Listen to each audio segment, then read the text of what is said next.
ఇవన్నీ కూడా మన చెట్టువేనన్నా దేవుడు, అందుకే అన్ని తీసుకొచ్చాను.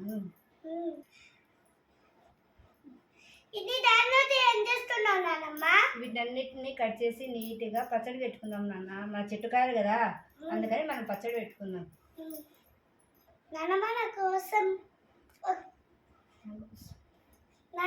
కోసం ఒక మ్యాంగో పులుసు చేయవా? చేస్తానన్నా దేవుడు, నీకోసం ఖచ్చితంగా మ్యాంగో పులుసు చేస్తాను దేవుడు.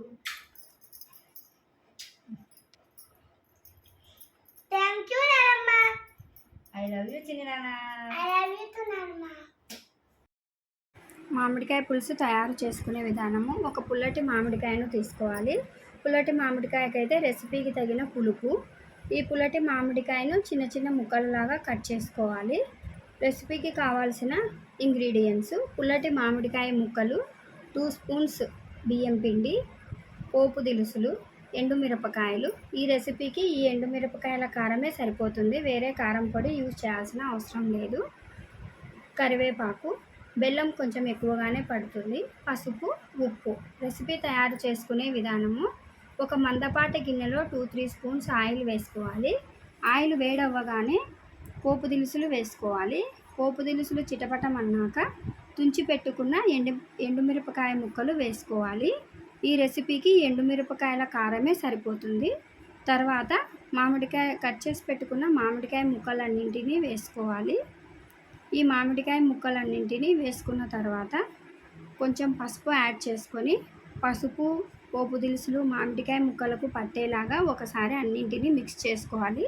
తర్వాత ఈ గిన్నెకు సరిపడినంత బౌల్ తీసుకొని అందులో కొంచెం వాటర్ వేసుకొని ఆ వాటర్ ఉన్న బౌల్ని గిన్నె మీద పెట్టుకోవాలి. అప్పుడు నీటి ఆవిరి మీద మామిడికాయ ముక్కలు కుక్ అవుతాయి. మామిడికాయ ముక్కలు మధ్య మధ్యలో కలుపుకోవాలి. మామిడికాయ ముక్కలన్నీ మెత్తబడిన తర్వాత ఒక గరిటె సహాయంతో ముక్కలని ఎండుమిరపకాయని స్మాష్ చేసుకోవాలి. తర్వాత 2 స్పూన్స్ బియ్యం పిండిలో వాటర్ వేసుకొని ఉండలు లేకుండా కలిపి పెట్టుకోవాలి.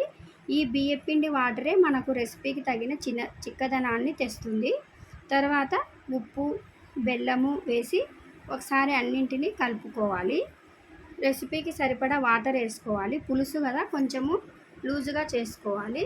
తర్వాత కొంచెం పసుపు, చివరగా కరివేపాకు వేసుకొని పులుసు కన్సిస్టెన్సీ వచ్చేలాగా చెక్ చేసుకొని కొంచెం వాటర్ యాడ్ చేసుకొని ఒకసారి రెసిపీని అంతా మరలించుకోవాలి. అంతే, ఎంతో రుచికరమైన టేస్టీ మామిడికాయ పులుసు రెడీ అవుతుంది. ఇది చాలా చలువ, మామిడికాయ ఉడికితే చలువ అంటారు కదా, ఈ మామిడికాయ పులుసు చాలా చలువ.